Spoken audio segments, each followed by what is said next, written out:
14 al 16. Y después oramos. Dice la bendita palabra de nuestro Dios: vosotros sois la luz del mundo.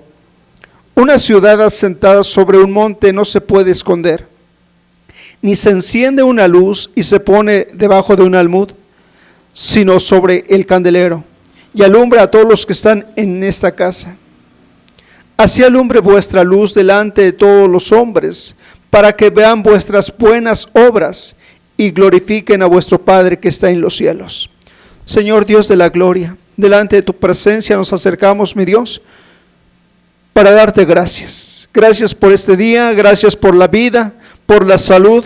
Señor, porque hoy tener salud es un grande privilegio, una bendición, Señor, y te agradecemos poder estar aquí en tu casa. Oramos poniendo este tiempo en tus manos, oramos pidiendo, Padre, que tu Santo Espíritu venga y tome el control, que nada ni nadie pueda interferir, Señor. Ponemos nuestras vidas en tus manos y pedimos que tú hables, que tu Santo Espíritu sea el que se mueva en medio de esta congregación, de esta enseñanza, mi Señor. Gracias, Padre, en el nombre poderoso de Cristo Jesús. Amén. Tomen asiento, hermanos. Un pasaje muy conocido, le decía, donde Jesús le está hablando a aquellos seguidores y les dice: vosotros sois la luz del mundo. Y hoy el Señor nos dice a nosotros: ustedes son la luz del mundo. Y también nos hace una advertencia, nos dice que una ciudad asentada sobre un monte no se puede esconder, ni se enciende una luz y se pone debajo de un almud, sino sobre un candelero, y alumbra a todos los que están en casa. Así alumbre vuestra luz delante de los hombres, para que vean vuestras buenas obras y glorifiquen a vuestro Dios, a vuestro Padre que está en los cielos. En esta mañana vamos a hablar de las buenas obras. Amén. Las buenas obras. Y mire, cuando el Señor Jesús está hablando aquí y nos dice: ustedes son la luz del mundo, podemos darnos cuenta lo relevante, lo trascendente que es el papel que juega el cristiano en esta tierra, en este mundo. Cuando nos está diciendo: ustedes son los que alumbran este mundo que está en tinieblas. Pedro nos dice que el Señor nos llamó de las tinieblas a su luz admirable. Qué maravilloso, pero también qué importante y responsable es para nosotros, que salimos de las tinieblas, pero ahora tenemos una misión, una función: anunciar las buenas nuevas, anunciar el nombre de nuestro Señor Jesús. Pero yo le decía, hermano, vamos a hablar de las buenas obras. El apóstol Pablo en Efesios nos dice: no es por obras para que nadie se gloríe. Ahí quisiera que pudiéramos captar lo que el Señor nos está diciendo. No es por lo que tú hagas, no es por tus obras que vas a ser salvo, no son tus méritos. Amén. Es la obra que el Señor Jesucristo vino a hacer a la cruz del Calvario. Y esto, hermano, quisiera que quedaras asentado, que lo pudiéramos reflexionar y darnos cuenta. Nuestras obras pierden importancia cuando no está Dios con nosotros, cuando Jesucristo no es el que habita en nuestro corazón. Pareciera que la palabra de Dios se contradice con lo que escribe Santiago. Santiago dice que la fe sin obras está muerta. Entonces, dice Pablo, no es por obras. Y luego Santiago me dice, si no haces obras, tu fe está muerta. Pero hermano, yo quiero llevarlo a que veamos el contraste antes de Cristo y después de Cristo. Antes de Cristo, nuestras obras no sirven. Es decir, todo lo que hagamos puede ser bueno, puede ser beneficioso para muchas personas, pero hasta ahí. Hay mucha gente que se dedica al altruismo, con muchos propósitos, pero no vamos a analizar esa parte. Pero sí hay gente que hace cosas buenas a favor de otros, pero eso no salva. Lo que salva es la obra que hizo Jesucristo allá en la cruz del Calvario. Amén. Usted y yo somos salvos por lo que hizo el Señor Jesús. Él vino a salvarnos, y cuando nosotros ponemos nuestra fe en Jesucristo, alcanzamos esa salvación. Amén. ¿Estamos de acuerdo? Bueno, ahora, ¿a dónde nos lleva Santiago? Nos dice que la fe sin obras está muerta. Es decir, usted que ya conoce a Cristo, hermano, usted que ya conoce a Cristo, tiene que participar en las obras. Y ahí es la parte importantísima de la vida de un cristiano. La fe sin obras está muerta. Y mire, hermano, hace 15 días me parece que le decía, muchos cristianos viven engañados. ¿Por qué? Porque llevan un cristianismo pasivo. Es decir, voy, escucho y hasta ahí. Retomo lo que dice Santiago. Dice que seamos hacedores, no solamente oidores olvidadizos. La parte importante del cristianismo es una parte activa, una fe activa. Ir, hacer, dar. Por eso le decía, antes de Cristo, nuestras obras valen muy poco. Ahora en Cristo, hermano, tenemos que hacer obras, porque si no, estaríamos anulando la fe, diciendo, pues sí tengo fe, pero hasta ahí.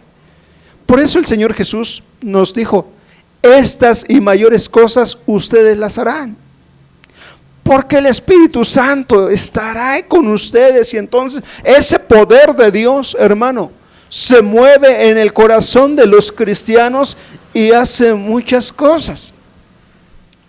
Mire, la iglesia primitiva no solo se ocupó de las cuestiones espirituales, sino también de las necesidades materiales. ¿Sí estamos de acuerdo? Cuando la iglesia comenzó, dice que vendían todas sus posesiones y las traían a los pies de los apóstoles, y estos repartían conforme había necesidad. Ahora, hermano, no le estoy pidiendo que venda sus posesiones y que no, nada de esto, porque estamos en otros tiempos, ¿sí? Pero sí, hermano, podemos darnos cuenta cómo la iglesia primitiva se ocupó de la labor social. Dice que muchos se ocupaban de las viudas, se ocupaban de los huérfanos, de la gente necesitada. Tan era así que tuvieron que levantar a los diáconos. ¿Se acuerda que decían, no es bueno que nosotros dejemos de predicar la palabra por servir las mesas? ¿Qué estaban haciendo los apóstoles? Dedicando mucho de su tiempo a la obra social. ¿Verdad que sí la iglesia primitiva dedicaba o se ocupaba de la obra social? Ahí lo tenemos en el libro de Hechos. ¿Se acuerda de José, el que tenía sobrenombre Bernabé? Dice que vendió una posesión y la trajo a los pies de los apóstoles. También Ananías y Zafira. Usted sabe que ellos mintieron. Bueno, eso no. Entonces la iglesia, desde que nació, se ocupaba de las cuestiones materiales, de la necesidad del prójimo. Y no solo desde que nació, desde que el Señor Jesús empezó a predicarle, mostraba la misericordia e iba a los necesitados. Él no se quedó en un solo lugar y que, a ver, que vengan y que me... No, él iba al enfermo, iba al pobre, iba a aquellas personas que sabía que tenían necesidad de ser sanados, de ser consolados.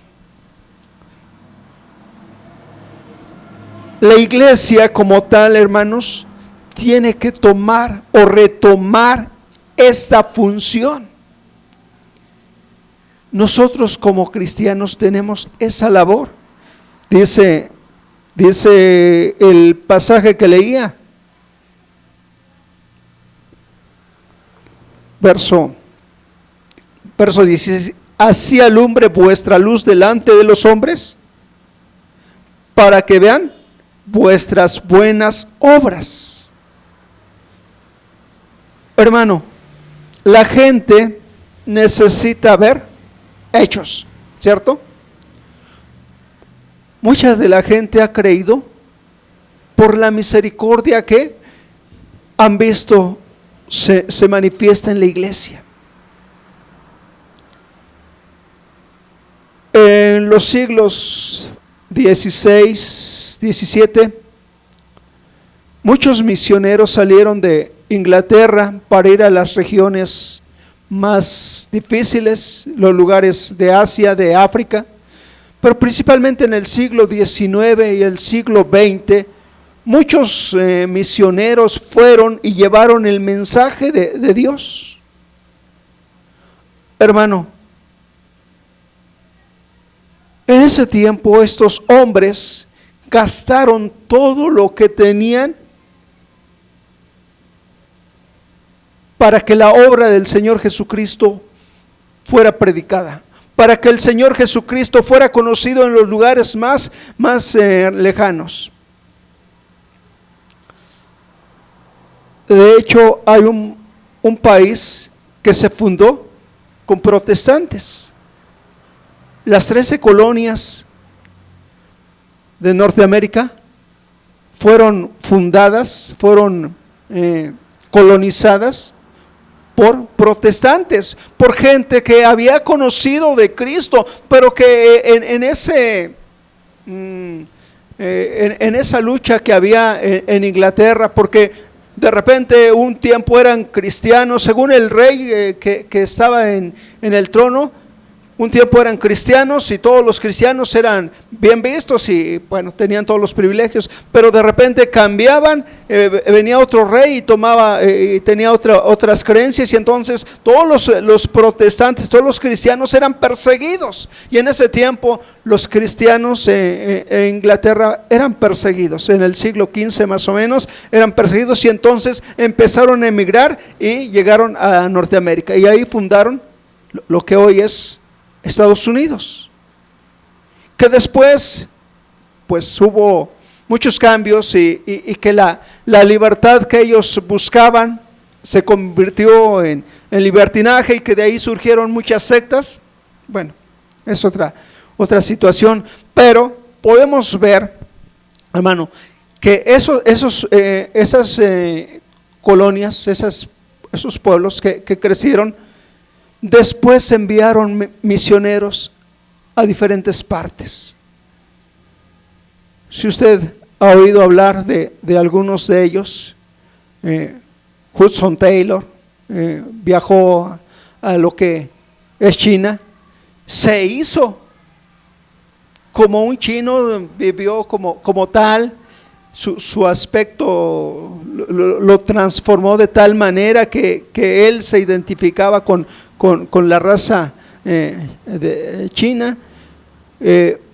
otro gran misionero, David Livingstone, que viajó al África, y este hombre ahí dejó su corazón. Cuando él murió, le sacaron el corazón y lo enterraron ahí, y su cuerpo fue llevado a Inglaterra. Y así podemos tener a muchos misioneros que gastaron su vida llevando el mensaje de Dios. Sus obras aún prevalecen, hermanos, gracias a lo que hicieron estos hombres y mujeres, porque también hubo mujeres que dedicaron su vida a llevar la palabra de Dios. Es que ahora nosotros podemos tener una Biblia en nuestras manos, es que podemos tener la salvación, la seguridad de la salvación, creer en Jesucristo y también, hermano, predicarlo. Esta obra que hicieron estos misioneros, hay uno que llegó a una isla, un misionero canadiense, y se tardó muchísimos años, es decir, el resto de su vida, desde que llegó a esa isla, se dedicó a evangelizarlos. Y en la lápida que pusieron decía: cuando este hombre llegó a esta isla no había un cristiano. Cuando este hombre partió, no había ningún pagano. ¿Usted se imagina la obra de este hermano? Todo lo que dedicó, todo lo que hizo, alcanzar a estos hombres del África. Hay otro misionero que se fue a Nueva Guinea, y ahí les empezó a predicar de Cristo y les hablaba de pues lo que nos dice el Evangelio, cómo Judas traicionó a Jesús, pero sabe que entre ellos era su máxima, era la traición. Y entonces cuando este predicador les habla de Judas, pues lo empiezan a exaltar y creen que es al que les está predicando. Ya después les aclaró la situación, pero también tenemos que este hombre fue y dejó su vida ahí en esas regiones inhóspitas de Asia. Y tenemos muchos misioneros, muchos hombres que han entregado su vida buscando que la obra del Señor Jesucristo prevalezca, que la obra del Señor Jesucristo crezca. Bueno, y usted me dirá, todo esto, ahora ya no hay islas, ya no hay lugares remotos donde ir a predicar. ¿Sabe que hay muchos lugares donde el Evangelio no ha llegado? Hay muchos lugares donde el Evangelio aún necesita ser predicado. Pero usted no tiene que convertirse en un misionero e ir hasta las regiones del Asia o de África. Le voy a narrar lo que sé de dos personas. Allá en la colonia Roma hay todavía una iglesia cristiana que ha crecido mucho. Si usted ha escuchado el radio, el 1440, ahí pasaban un programa de esa iglesia. Bueno, hace muchos años, una enfermera que vivía ahí en la colonia Roma, pues viendo la necesidad que había, y el pastor que en ese entonces era un gran evangelista, y pues de alguna forma no sé exactamente cómo llegaron a Ciudad Neza, pero le estoy hablando de Ciudad Nezahualcóyotl de hace, ¿qué será? Unos 40, 45 años, hermana, sí, más o menos, donde las calles eran terracería y donde había tejados de lámina de cartón y donde llovía y se encharcaba el agua, donde las bancas eran unas tablas, unos polines detenidos con tabiques. Y ahí esa enfermera se fue a vivir. Le estoy hablando de una enfermera que vivía en la colonia Roma y llegó a vivir a Ciudad Nezahualcóyotl de hace unos 40, 45 años. Un lugar muy difícil, pero su corazón estaba entregado a Jesucristo. Y padeció, pasó calamidades, pasó necesidades, pero, hermano, esta mujer pudo levantar esa iglesia. Claro, la obra es de Jesucristo, pero también, hermano, se requiere las manos del hombre. En este caso, las de una mujer muy abocada a la predicación de la palabra. Esta mujer fue nuestra pastor por muchos años. Claro, ya cuando nosotros llegamos a esa iglesia ya estaba formadita, ya era de losa, ya el techo no se goteaba ni nada, ya las bancas aunque eran de madera, aunque eran duras, pero ya no eran las tablas con tabiques. Dedicó su vida a predicar la palabra de Dios y dejó todas sus comodidades para irse a un lugar difícil. Hermano, otra mujer. Esta mujer, también de ahí de esa iglesia de la colonia Roma, ella llegó a vivir a la Ciudad de México, jovencita, vino a trabajar como sirvienta y con muy poca preparación, con muchas tradiciones, pero ella vino y Dios en su misericordia la alcanzó. Y cuando ella supo de Jesucristo, sabía que tenía que llevar el evangelio a su casa, porque en su casa eran espiritistas. Hermano, y esta mujer, junto con la primera que le hablaba, con la pastora Anita Díaz, en unos 15 años fueron y predicaron, hicieron la fiesta de la quinceañera.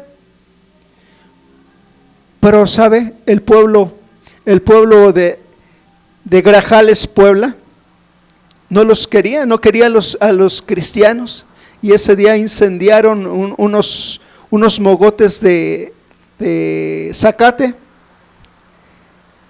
Claro, un poco retirado, pero se empezó a quemar y bueno, el susto. Pero así llegó el evangelio a ese lugar de Grajales, Puebla, a través de esta mujer que tenía todo en contra. Hermano, tradiciones, costumbres, enseñanzas totalmente contrarias a la palabra de Dios, pero que cuando conoció de Cristo, sabía que su familia necesitaba conocer de Cristo, y entonces ella trabajó y se levantó una iglesia allá en Grajales, Puebla. Hermano, le hablo de este contraste, de esos grandes misioneros con renombre que están en la historia, pero también de estas grandes mujeres que está su nombre escrito en el libro de la vida. Para que nos demos cuenta, hermano, que donde estamos hay necesidad. Que no necesitamos ir al África, no necesitamos ir a Asia. Sí, si usted tiene ese llamado, gloria a Dios. Pero dice, hermano, el libro de los Hechos: y me seréis testigos en Judá, en Jerusalén, en Samaria y hasta lo último de la tierra. Donde usted está, puede ser un testigo de Jesucristo. No se necesita, hermano, empezar con millones. Sí, es cierto que para la obra de Dios se requieren recursos económicos, pero sabe, cuando el Señor nos ve trabajando, Él aporta los recursos. Él sostiene la obra. Hace unos días visitaba a una familia allá en Valle de Chalco y recordaba, más o menos por 10 años estuvimos asistiendo a ese lugar, muy parecido a lo que antes era Ciudad Neza,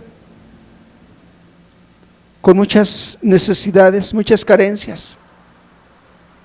Y veía que ahí sigue una pequeña misión o iglesia, como usted quiera llamarle, donde se predica a Cristo.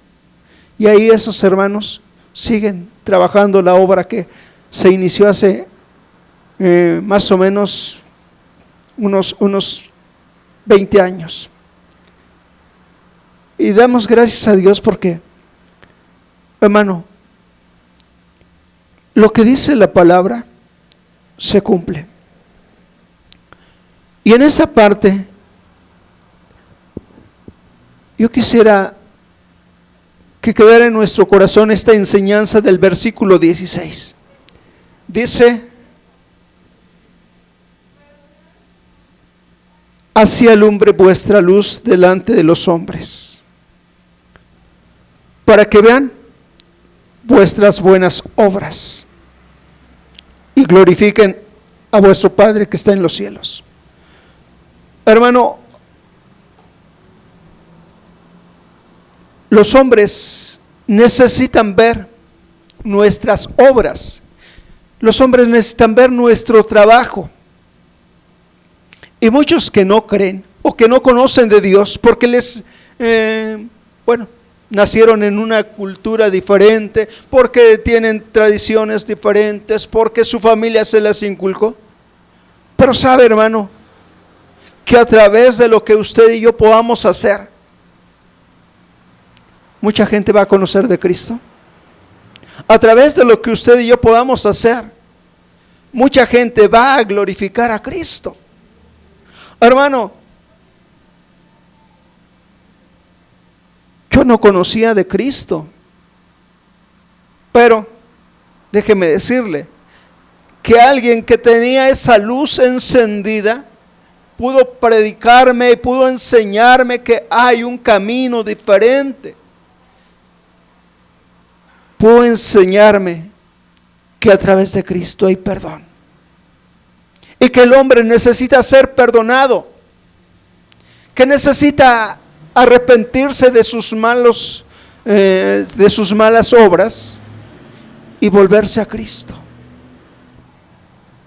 Hermano, quizá no sea sencillo, pero sabe que hay la iglesia cristiana a lo largo y ancho del mundo ha establecido hospitales, escuelas. Alguien me decía que Harvard, aquella universidad famosísima, la hizo más famosa un expresidente aquí en México, pero esa universidad de Harvard fue fundada por cristianos.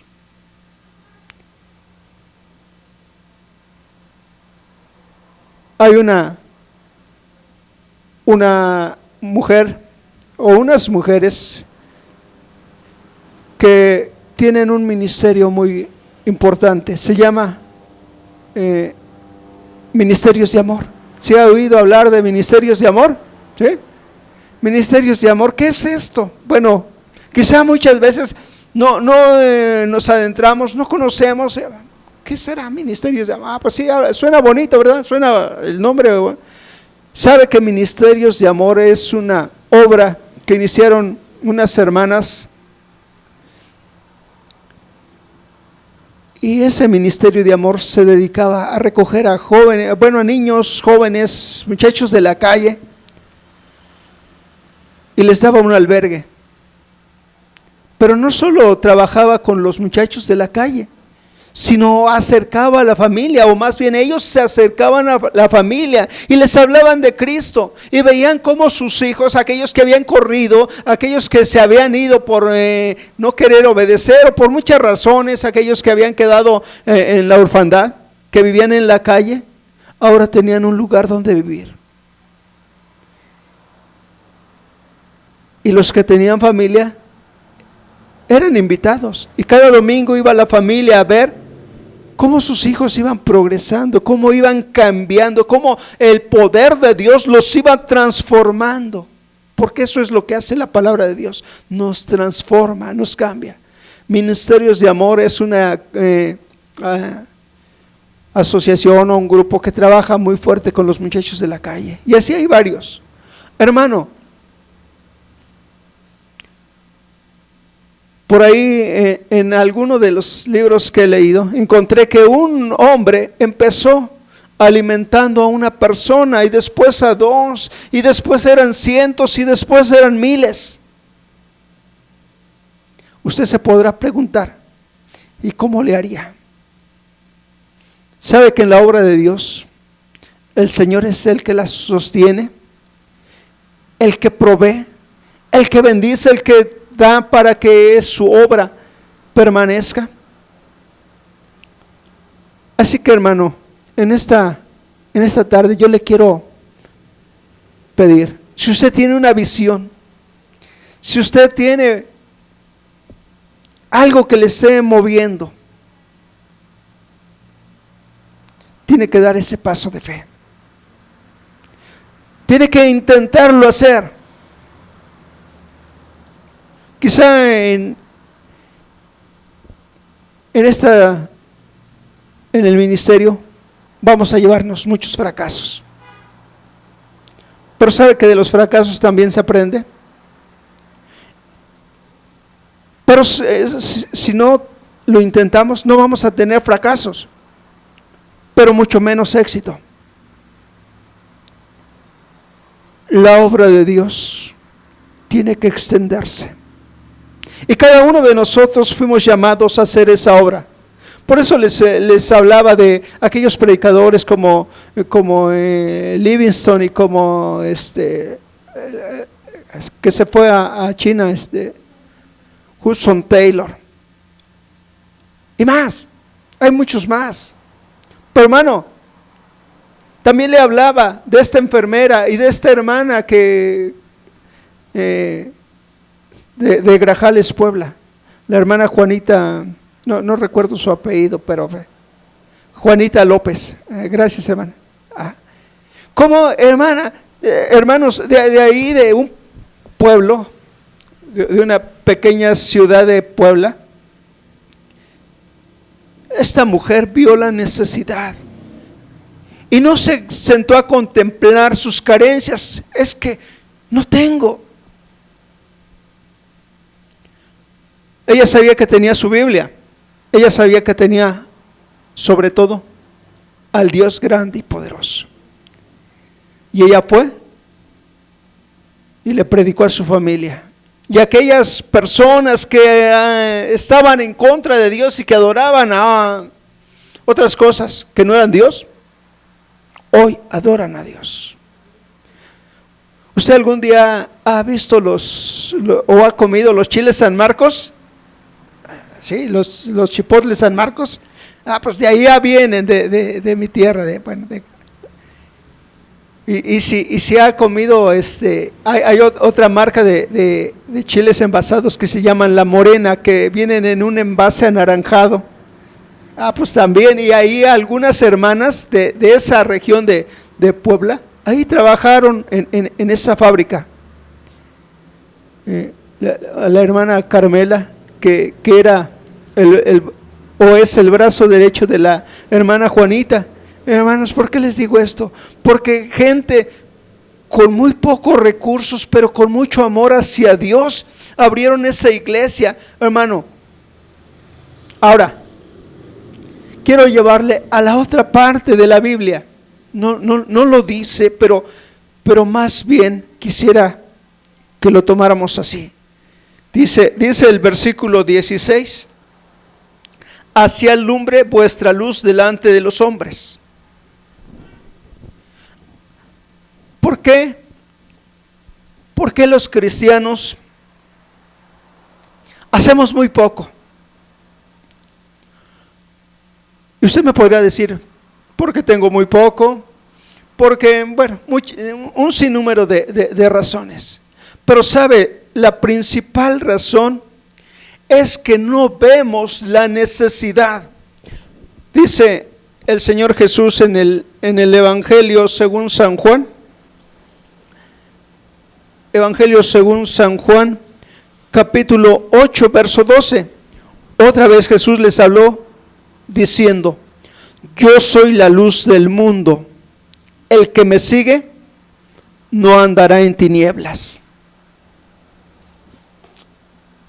Primero vimos que Jesús nos dice que nosotros somos la luz del mundo. Aquí en San Juan nos dice Jesús: yo soy la luz del mundo. ¿Sabe? Jesús es la luz y dice que el que le sigue no andará en tinieblas. Nosotros recibimos la luz de Jesucristo y por eso podemos ser la luz del mundo. ¿Sí? ¿Estamos de acuerdo? Por eso el verso 12 del capítulo 8 de San Juan se complementa con el verso 16 del capítulo 5 de Mateo. Ustedes son la luz porque tienen la luz de Jesucristo. Ustedes que tienen la luz de Jesucristo pueden ver la necesidad que hay allá afuera. Muchas veces las iglesias nos encerramos y aquí todo es paz y tranquilidad. Pero fuera de, hay necesidades, hermanos. Hay gente que no conoce de Cristo. Hay gente que está perdida, sin Dios y sin esperanza, dice la palabra del Señor. Por eso, qué importante es que la luz de Jesucristo nos alumbre para que veamos la necesidad que hay en nuestro alrededor. Y entonces, hermano, mire, con muy poco podemos empezar la obra. Y cuando empezamos la obra, téngalo por seguro que Dios va a enviar bendición. Y que Dios de una manera va a moverse para que usted pueda hacer lo que Dios le ha encomendado. Si no tenemos la luz de Jesucristo en nuestra vida, no vamos a poder ver que afuera hay un mundo en tinieblas, que afuera hay un mundo con mucha necesidad. Y mire, a lo mejor pudiéramos pensar: yo tengo poco. Déjeme decirle que usted tiene algo muy importante y muy valioso. Tiene a Jesucristo. Tiene la facultad de poder ir y entrar hasta el trono de la gracia. ¿A qué me refiero con esto, hermano? Que usted puede orar. Y esa oración, hermano, es poderosísima. Cuando usted la hace en el nombre del Señor Jesús, porque el nombre del Señor Jesús es poder. Y entonces, es una maquinita que se va conjuntando. A lo mejor, hermano, usted es ese pequeño engrane.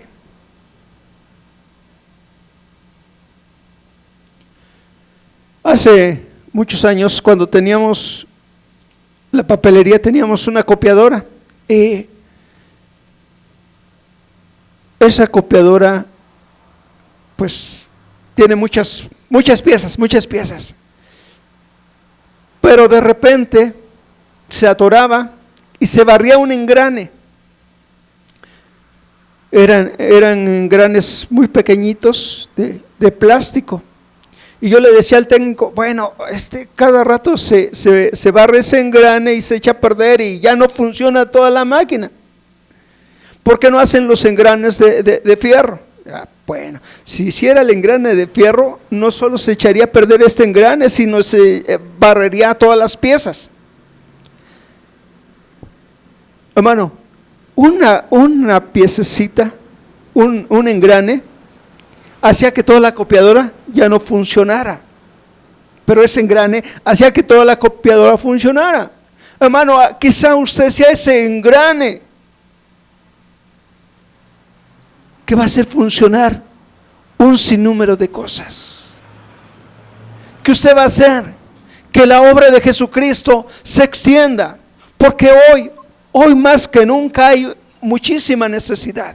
Y yo le decía, lo poderoso que tenemos es que el Señor nos dejó la oración. Ahí mismo en el Evangelio según San Mateo, el Señor nos habla de la oración y nos dio un modelo a seguir, cómo orar. No que lo repitas cada que ores, no, sino que sepas cómo se debe estructurar una oración. Cómo tienes que ir al Padre y agradecerle por todas las bendiciones. Cómo tienes que ir al Padre y pedirle. Hermano, el cristiano tiene el poder de Dios en sus manos, porque dijo el Señor, y recibiréis poder cuando haya venido sobre vosotros el Espíritu Santo. Y entonces me van a ser testigos.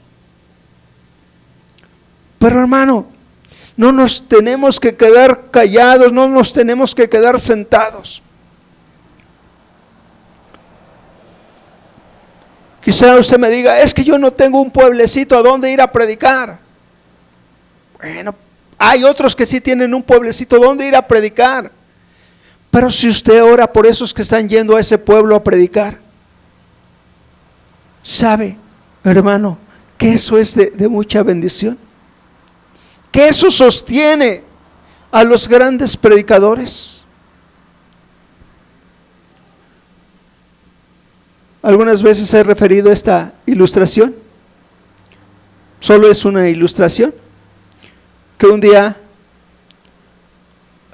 allá en el cielo formados, porque era la premiación. Dice el Señor en su palabra que se nos darán coronas. ¿Sí dice así la palabra de Dios? Bueno, y había una fila, esta es una ilustración, había una fila formados donde estaban mucha gente formada porque estaban recibiendo sus coronas y había de diferentes tamaños y bueno, y ahí estaban. Y al final solo quedaban 2 coronas y 2 personas, y estaba una ancianita y estaba un gran siervo de Dios, un gran predicador, y estaba una corona grandota así dorada con muchas piedras, muy adornada, y una corona más sencillita. Luego se veía la gran diferencia. Y el predicador dijo, pues seguramente esa corona toda adornada y con muchas piedras debe ser la mía, porque yo anduve gastando mi vida por muchos lugares predicando la palabra de Dios.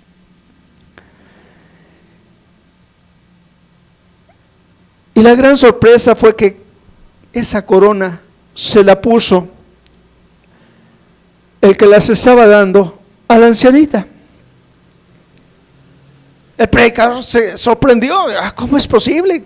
Aquí hay un error, alguien se equivocó. Si allá en la tierra se equivocaron y aquí también, no. Pero le explicaron, esta corona es para esta anciana, por todas las oraciones que hizo para que tú pudieras ir a predicar a donde ibas.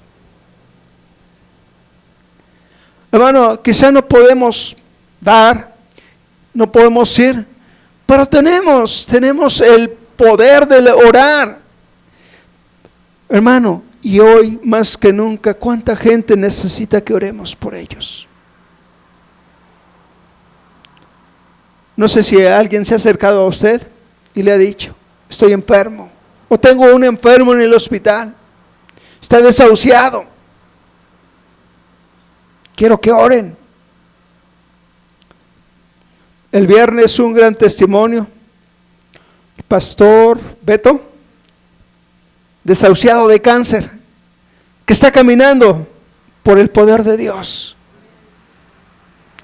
porque alguien se atrevió a orar por el hermano Beto. ¿Y cuántos no se han levantado porque alguien ha orado por ellos?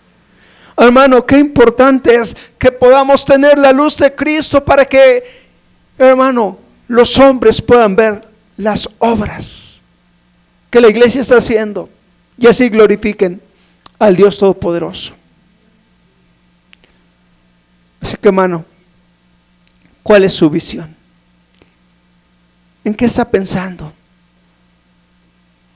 ¿En ir y poner un hospital en el África? pudiera ser, pero también aquí hay Valle de Chalco, ¿qué más hay? Bueno, San Miguel Tenextiloyan, bueno, regiones. Solo es que digamos, como dijo Moisés, heme aquí. Como dijo Isaías, envíame a mí. Porque luego cuando oramos decimos, envíale, hermano. No, hermanos, Dios, si usted hace el compromiso con Dios, Dios no lo va a forzar. Si usted dice, aquí estoy Dios y lo que tú quieras, téngalo por seguro que va a pasar momentos difíciles. Momentos que quizá le traigan sinsabores. Pero sabe que al final va a ser de gran bendición. Y se va a dar cuenta que Dios está con usted. Y que si le llevó, le va a guardar. Y que si le llevó, le va a sostener. Así que, hermano, así alumbre la luz a los hombres para que puedan ver vuestras buenas obras y alaben el nombre de Dios. Cierre sus ojos y oramos. Bendito Dios, su buen Padre, Señor de la gloria, Dios omnipotente, te alabamos, mi Señor, bendecimos tu nombre y te damos gracias, Dios, porque nos permites participar en tu obra, porque hemos sido llamados a ser pueblo tuyo, pueblo que fue sacado de las tinieblas a tu luz admirable, pueblo que ahora está comprometido a predicar tu palabra, a hablar de lo grande y poderoso que eres, mi Dios. Señor, pon en nuestros corazones ese deseo. Si hay alguien que no tiene esa luz, la luz de Cristo, hoy te pido, Señor, que tú vengas y te manifiestes como el Dios Todopoderoso en cada vida, en cada corazón de mis hermanos. Abre nuestro entendimiento, abre nuestro corazón para que podamos ver lo grande y poderoso que eres, mi Dios.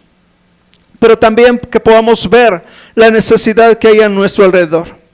Enséñanos, Dios, enséñanos a ver no solo nuestras necesidades, sino la necesidad de aquel hermano que está pasando por dificultades. Señor, podamos ser de bendición a aquel que tiene algún problema, alguna enfermedad. Usa mis labios, Señor, para predicar tu palabra. Usa mis labios para clamar a ti por mi hermano, por aquel que no te conoce, Dios. Bendito seas, Padre. Te alabo y te doy la gloria en el nombre poderoso de Cristo Jesús. Amén. Pues muchas gracias, hermanos, los que nos están viendo por el internet. Dios les bendiga. Gracias por escucharnos, por este tiempo que usted ocupa para aprender de la palabra del Señor.